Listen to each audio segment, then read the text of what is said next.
is part of the yesterday's unit called Mauryas and Kushans in Social Science of 8th standard.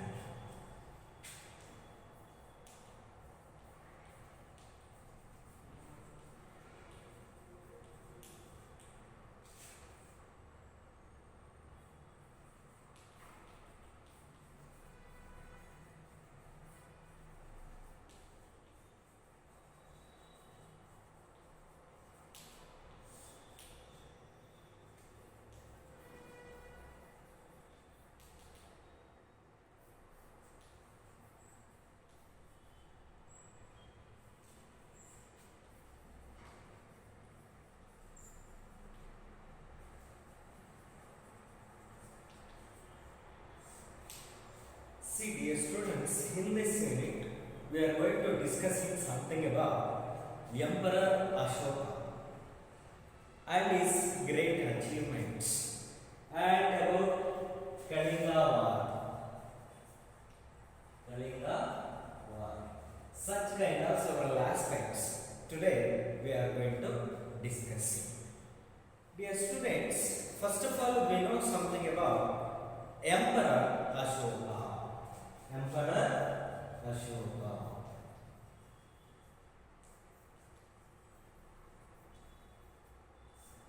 is administration span between 273 to 232 BCE. 232 BCE. This is what we call his administrational span. See, dear students, the most popular emperor of India, Ashoka. The most popular emperor in India. The most popular emperor in India. Who? Emperor Ashoka. Who was the famous or a popular of India, and from this dynasty he was the son of Bindusara. He was the son of Bindusara.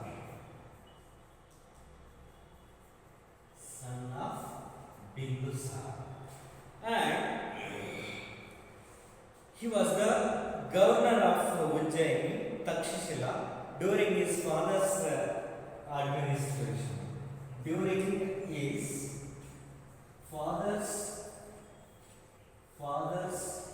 administration,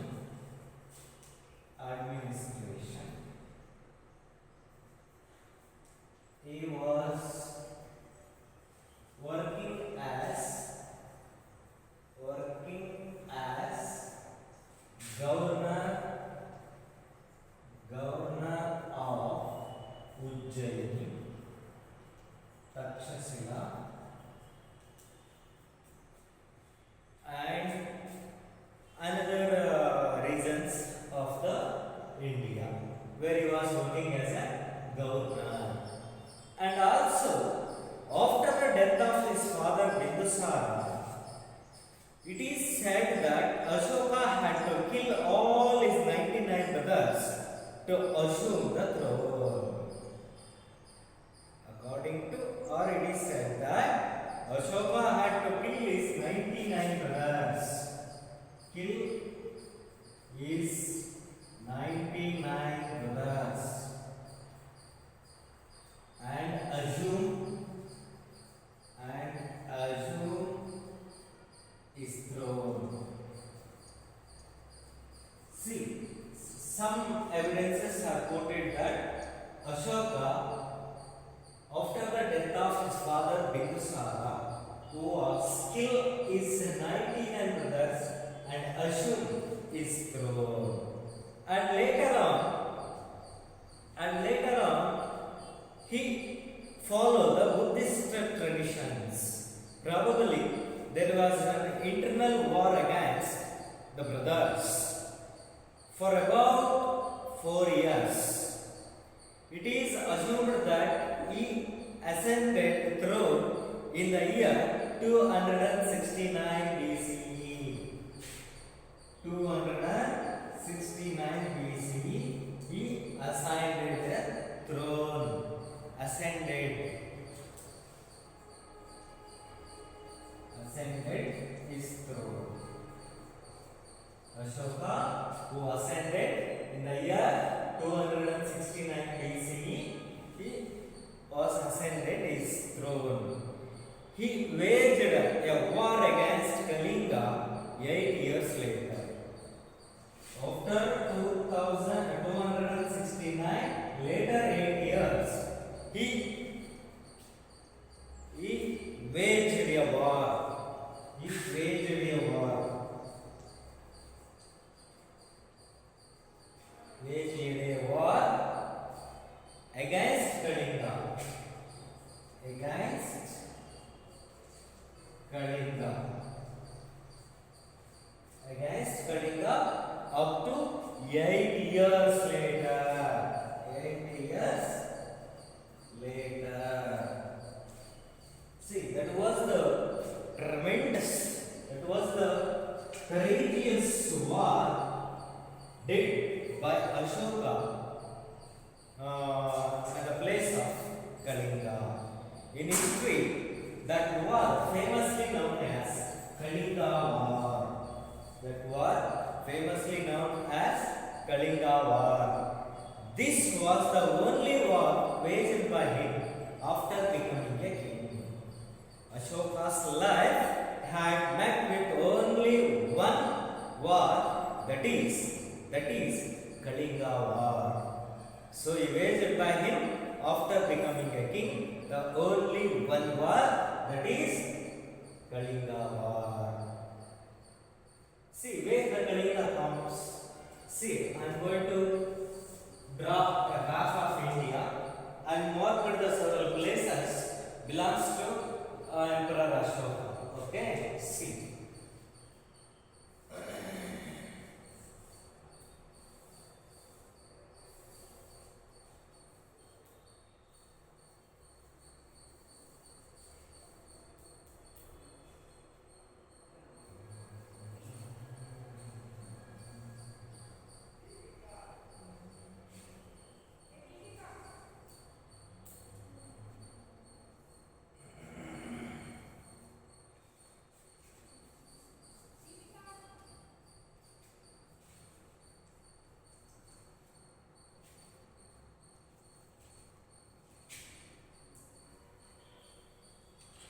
Kabul and here Kandahar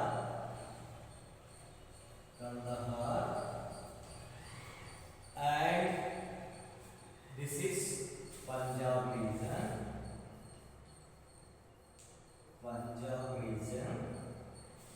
and also where we observe that this is Kalinga region, Kalinga and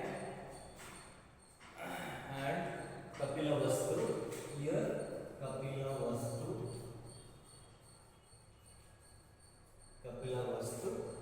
and this is what we call Magadh and Ujjaini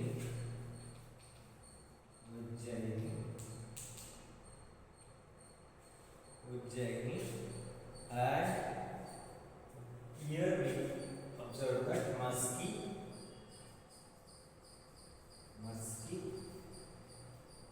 and Sanchi, Varanasi, Sarana,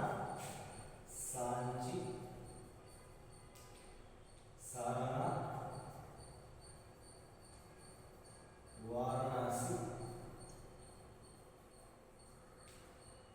See, these are all the several places belongs to Lord Ashoka or Emperor Ashoka, and where we observe that Pataliputra.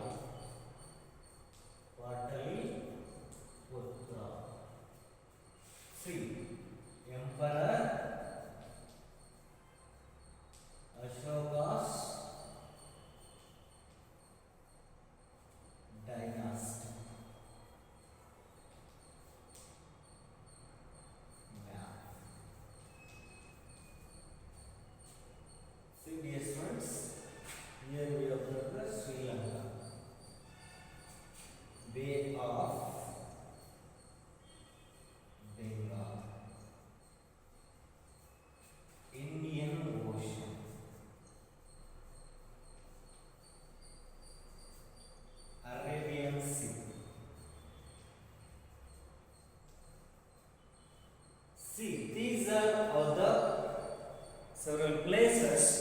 which were belongs to Emperor Ashoka's administration.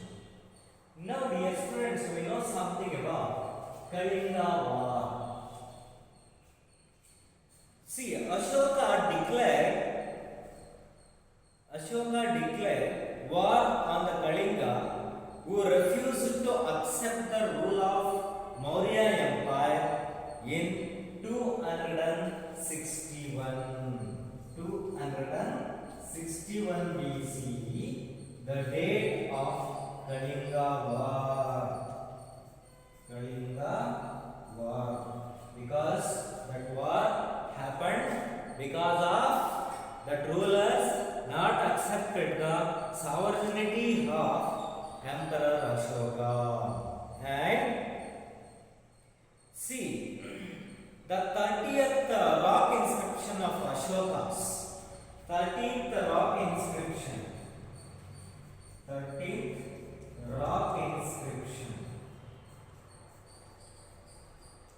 That 13th rock inscription provides us more information on this battle. And according to it, Ashoka declared war on Kalinga 8 years after assuming the throne. In this battle, 1,50,000 prisoners were taken. 1,50,000 prisoners were taken. 1,50,000 prisoners were taken, and also 1 lakh people died in this Kalinga War. 1 lakh people lost their lives in the battle. Around 1 lakh people, 1,50,000 people who participated in that battle, but finally 1 lakh people lost in their lives on the battlefield of Kalinga. And so he was disturbed by the deaths and the pain of the battle.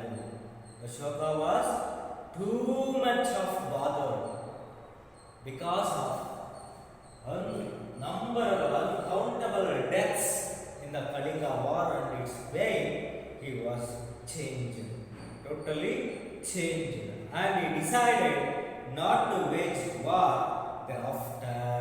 He was decided not to wage war hereafter, and he considered victory of reason is better than the victory in the battlefield. He considered victory of religion is better than victory of war or the battle. So that Ashoka decided or considered victory of religion is always better than victory in battlefield. So that he went into repentance and seeing the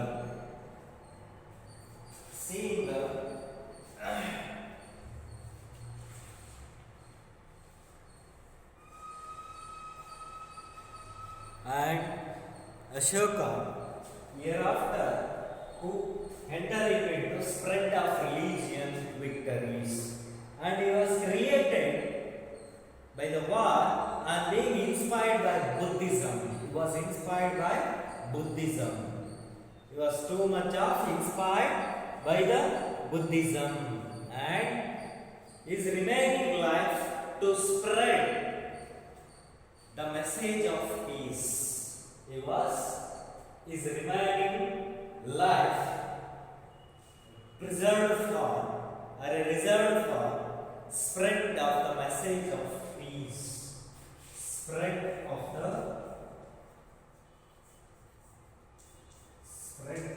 message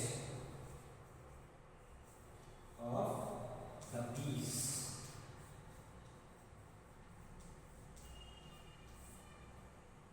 Spread of the message of the peace in his remaining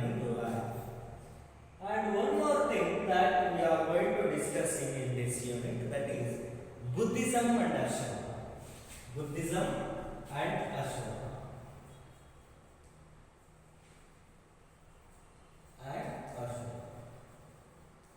How Ashoka spread Buddhism and what kind of works he had undertook to the development of Buddhism. See, Ashoka accepted Buddhism after the Kalinga battle. He made donations to Buddhist monasters and mandiras, viharas. He prohibited the killing of animals and birds in his kingdom. He was prohibited the killing of animals and birds. Ashoka declared that all his citizens are his children. He declared that all should be loyal to their parents and respect their elders and gurus. He wanted the people to show compassion to poor and slaves, to live and let to live, said he. Live and let to live. Live and let to live. He said like this. ಬದುಕು ಬದುಕಲು ಬಿಡುವು ಎಂಬ ಸಿದ್ಧಾಂತವನ್ನ ಮಹಾನ್ ಸಾಮ್ರಾಟಗಾರ ಅಶೋಕ ತನ್ನ ಸಾಮ್ರಾಜ್ಯದಲ್ಲಿ ಪ್ರಚುರಪಡಿಸುತ್ತಾನೆ. And he appointed beautiful officers named Dharma Mahamatra. Was appointed several officials like Dharma Mahamatra to preach the principles of Buddhism. And he installed inscriptions all across the kingdom to preach the message of Buddhism. And his preachers were sent into other countries as well. A person named Rakshita was sent to Banavasi, and another person by name Mahadeva was sent to Mahishamandala. Now it is called as Mysore. And he also sent his son Rahula and his daughter Sangamitra to Sri Lanka for the spreading of Buddhism. And in the year 250 BCE, he organized the third Buddhist conference at Pataliputra. Here he held in the year 250 BCE, where he organized third Buddhist conference at Pataliputra. See, these are all the Ashoka and Buddhism. And which are the Ashoka's inscriptions? See, Ashoka is called as the father of inscription. I already told to you. Ashoka was famously known as father of inscriptions. Till today, inscriptions are the first inscription to be read in 1837 CE. And James Prinsep and other officers discussed Ashoka's inscriptions for that time. In all the inscription, instead of his name, his titles Devanam Priya or Priyadarshini were used.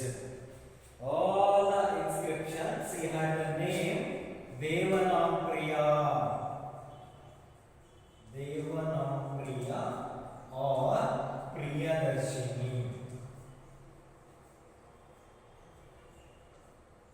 See, they had the name of titles like Devanam Priya and Priyadarshini. Devanam Priya and Priyadarshini. See, these are all the several aspects regarding the Ashoka's inscriptions. And Charles Benner, a British engineer, read an inscription at the Mosque of Rajchowk in 1915 CE. In this inscription, Devanam Priya, Priyadarshi, Ashoka reference appears for the first time. Based on this, it was decided that Devanampriya and Priyadarshi or the surnames later in other inscriptions, the name of Ashoka appears. See, these are the several aspects of Ashoka and his inscriptions. Are you got children? Are you got children? Yes. I hope that you are all understand all those things nicely. Right? See, dear students, after the completion of Ashoka and his achievements, as well as Kalinga War and Buddhism and Ashoka and his inscriptions. After the completion of that, now we shall move to another aspect, that is economic system during Maurya period. Economic system during Mauryans. See, dear children, there are evidences which prove that the lake and canal system of irrigation was good during Mauryan period. Pushyagupta, a governor during the reign of Chandragupta Maurya, had built Sudarshana Sarovar, a dam in Junagadh of Gujarat. An officer named Tushyapa during the region of Ashoka built the canal system for this dam. Megasthenes has also recorded in the excess of irrigation canals. And the government was managing the agricultural sector. Prisoners of war and slaves were engaged in agricultural activities. Land tax was the main source of the revenue for the state, and a farmer was accepted to pay 1/4 of his income as tax to the state. And officers named Samartha and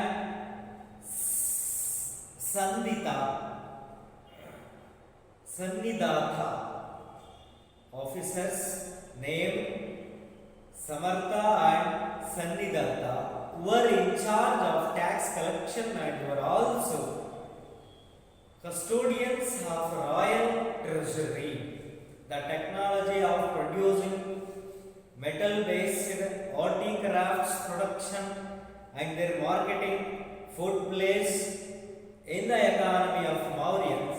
Along the agriculture, there were major roads also constructed during those periods for the purpose of transporting goods one place to another place, especially Vaishali and Champaranya and Pataliputra also even today there. A highway to Takshashila from Kausambi, passing through the present Delhi and Punjab was there. So merchants were transporting goods one on these roads to sell within and outside the empire. Kachu marked silver coins were in circulation in Maurya kingdom. This period is marked as the second phase of urbanization. Marked as the second phase of urbanization. This is what we call the economic system during the Mauryans. Now we know something about social system of Mauryans. See, the social system was evolving out of the Varna-based caste system of Vedic period.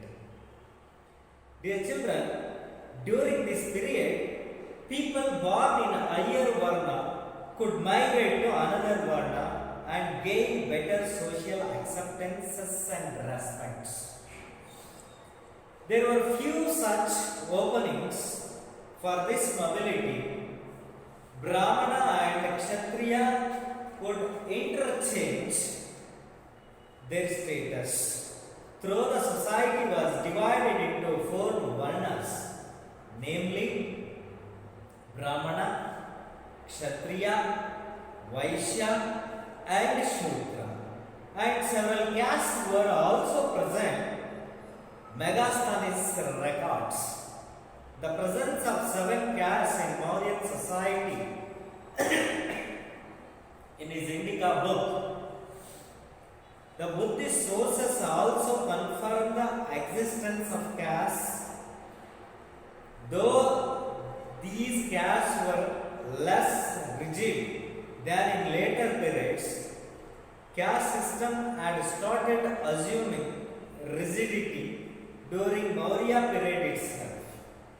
Indica does not record the existence of slaves and dasa system in Mauryan society, though slavery was in practice during Mauryan rule, and it was less harsh that the slavery of Greek and Roman societies. Shudras, the last in the Varna system, were employed as agricultural labor and domestic care. This is what we call social system of Mauryan period. Social system of Mauryan periods. See, dear students, these are all the several aspects about Mauryans. Dear students, I hope that you all understand all those things. Are you understand all those things? Yes. See, after the completion of these things, I am going to give some home assignments to you. Okay. These home assignments are in the form of questions. You will have to write down all the questions and write the proper answers for them. That's enough. Okay. See, my first home assignment question is like this. How can you say Emperor Ashoka was a great humanitarian? Or write the achievements of Emperor Ashoka. Are you got down, dear children? Write the achievements of Emperor Ashoka. And one more question is, that is, write the short note on Kalinga War. Are you got down? Shall I repeat the question once again? Write short note on Kalinga War. Okay? And one more question is, that is, write the contributions of Ashoka to the spread of Buddhism. To the spreading of Buddhism. Write the contributions of Ashoka to spread of Buddhism. Okay? See, these are all the several homework assignments for you. Go through these questions carefully and write the answers properly. Okay, dear children, if you have any doubt, please ask me. Otherwise, I will